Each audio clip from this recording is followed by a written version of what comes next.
Howdy Mech Warriors, what we have today is the BV update, the why, the bidding change, manufacturing optional restrictions, SBA costs, and then in a follow-up video I'm going to actually use these changes and update my roster. So why would we update to BV now? One of the main reasons is that point value and battle value function very differently.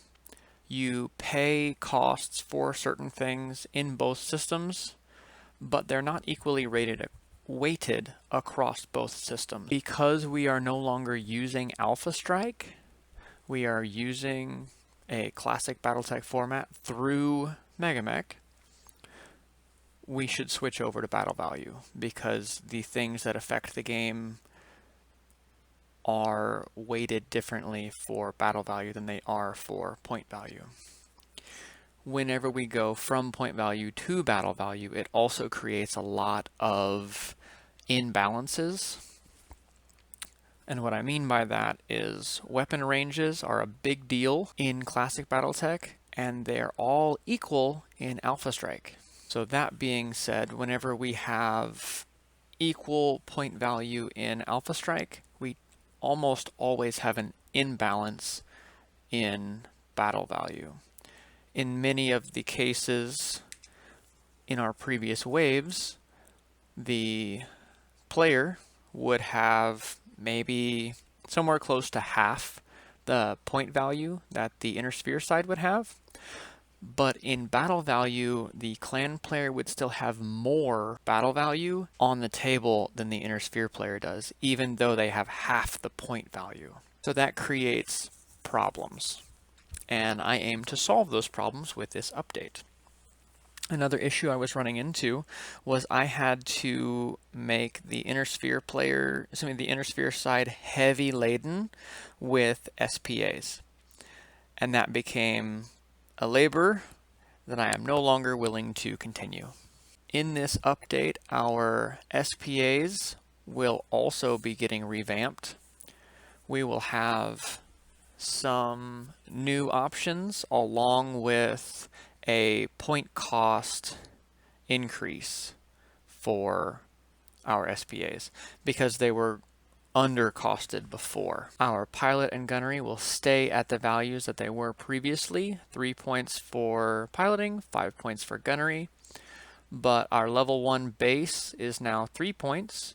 Our level 2 base is now 7 points, level 3 is 15, and level 4 is 27. Some of you are trying to figure out where is a level 4 SPA.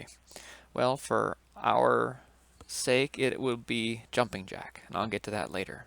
How does our BV change affect bidding? Well, I would like to incentivize lore-based lists. To that effect, if you're going to bring vehicles, you should bring a matched pair of vehicles. If you bring an unmatched pair of vehicles, you still bring 2 vehicles because that's what you ought to be bringing. But if you choose to bring a solo vehicle, I'm still going to give you something because Megamek hates tanks. And if you bring 1 airplane, then that airplane is going to spend some time off of the table trying to turn around because most of us are not ace pilots. I also want players to use battle armor. I prefer that we use battle armor in a Nova, but if they choose not to do that and just bring a point of battle armor, I want you to still be able to take them at a discount. Now, some people may be trying to figure out what I mean by a Nova, because a Nova is a clan battle mech. Some people will call it a Black Hawk.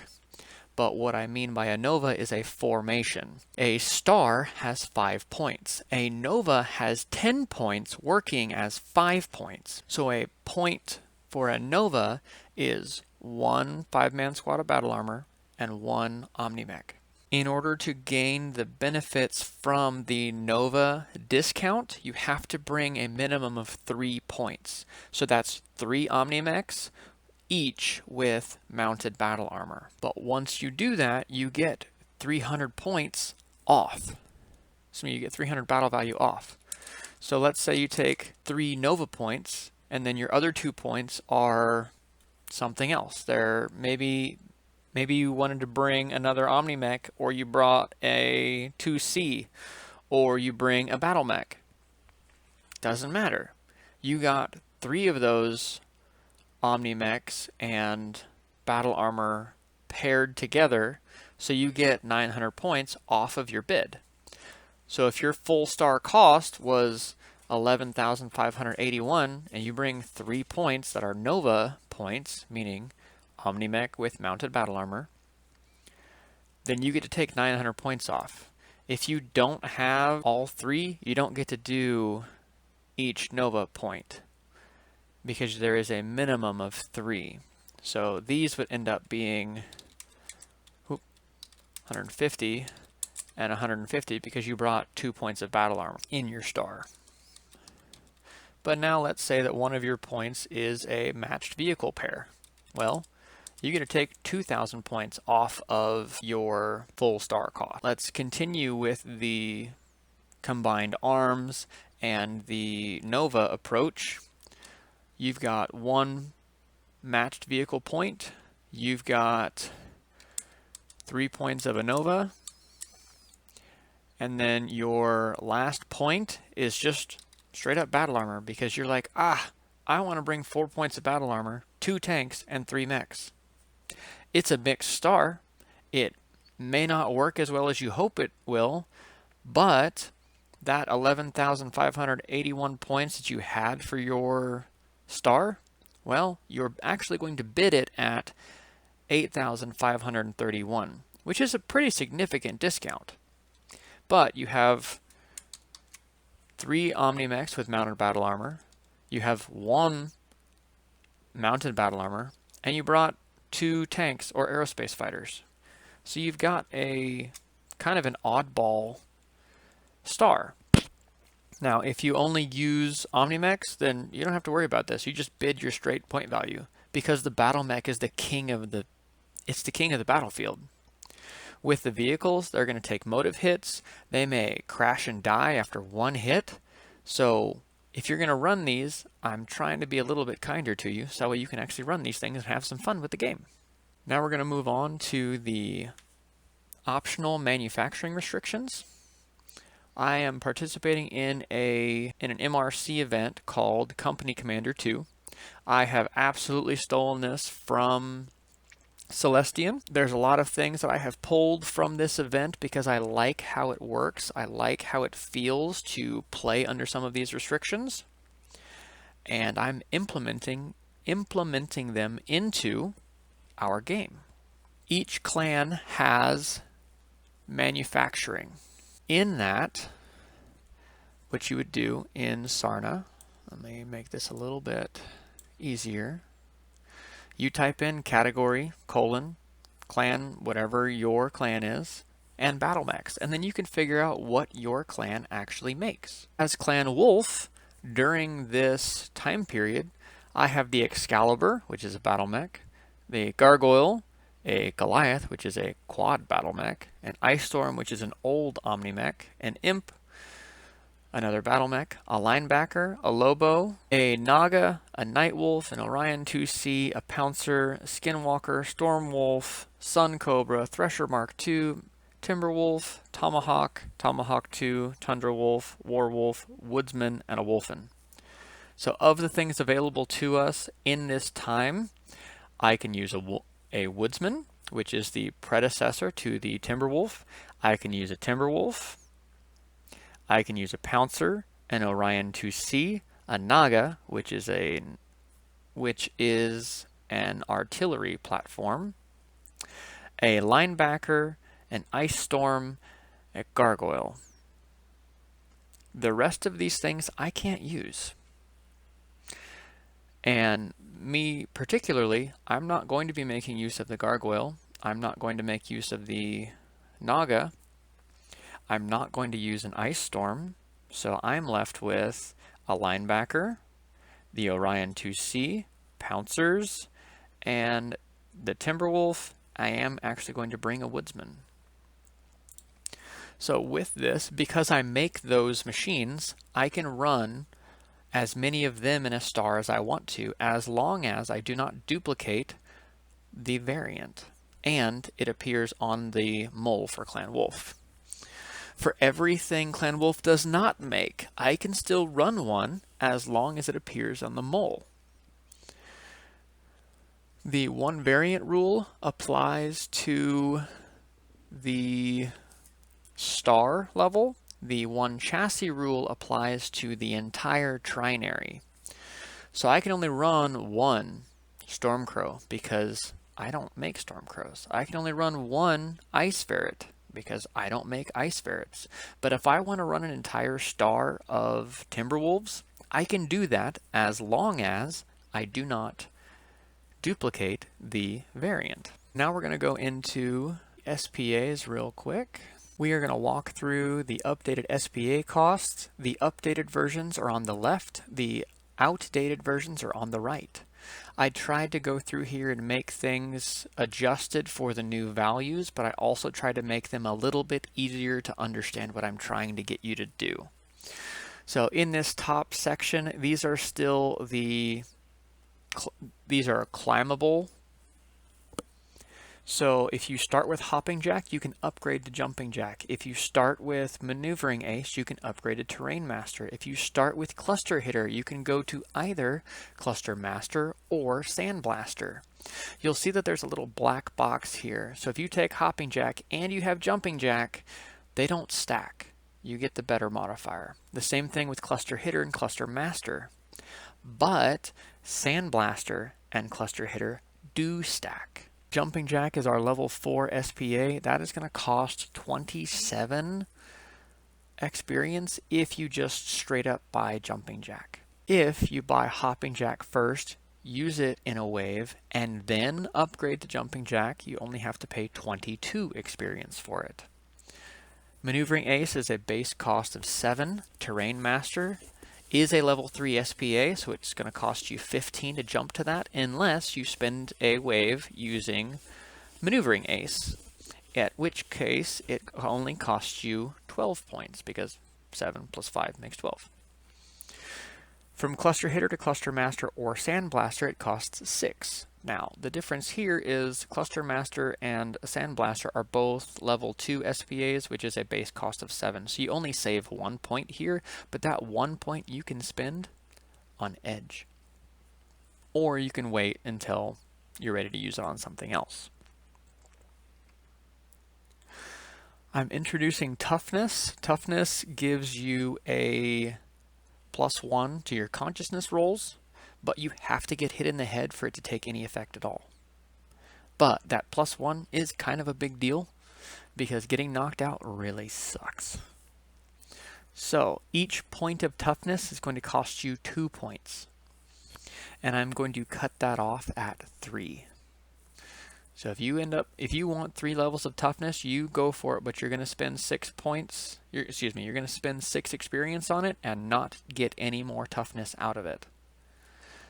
Now, I am not sure whether toughness and pain resistance stack with each other, but if somebody wants to figure that out, they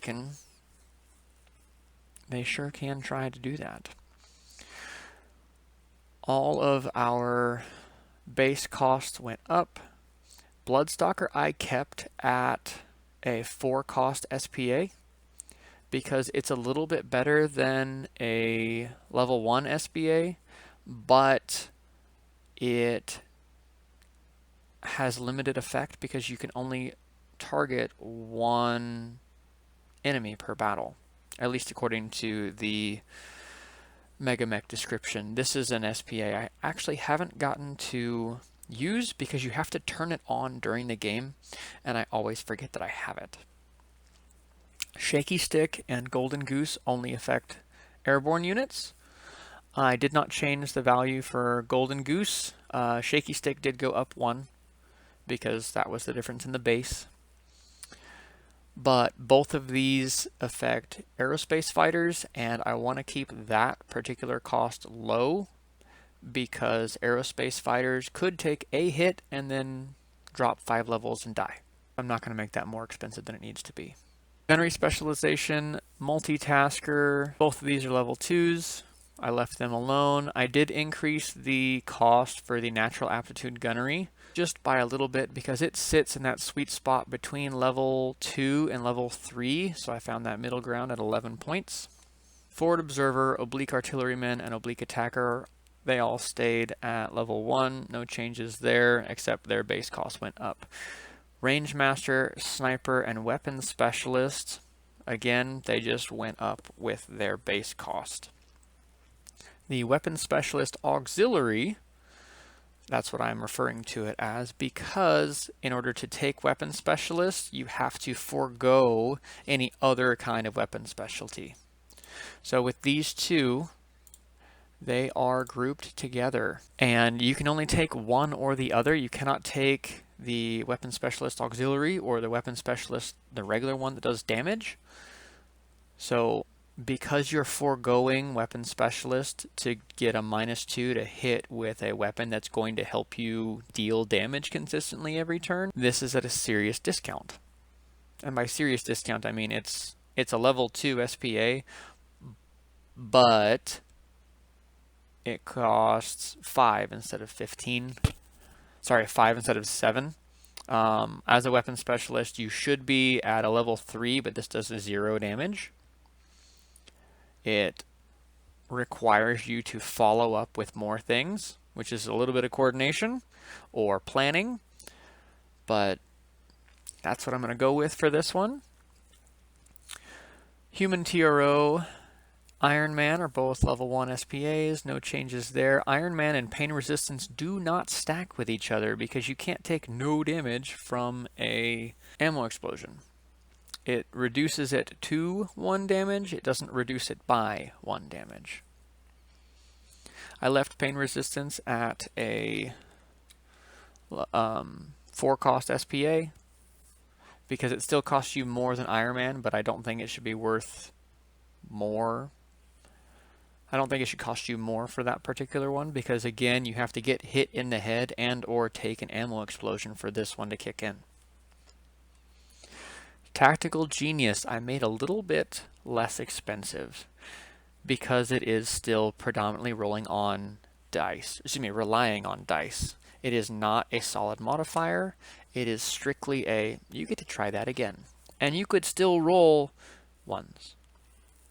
Hot Dog and Some Like It Hot, I left those alone, just increase them by their base. Edge is a new concept that my players are adjusting to. I did not put a cap on Edge, but the 4th, 5th, 6th, 7th, and so on is going to cost you 11 experience for each of those. Your first one is going to cost you 1. Your second one will cost you an additional 3. Your third one will cost you an additional 7.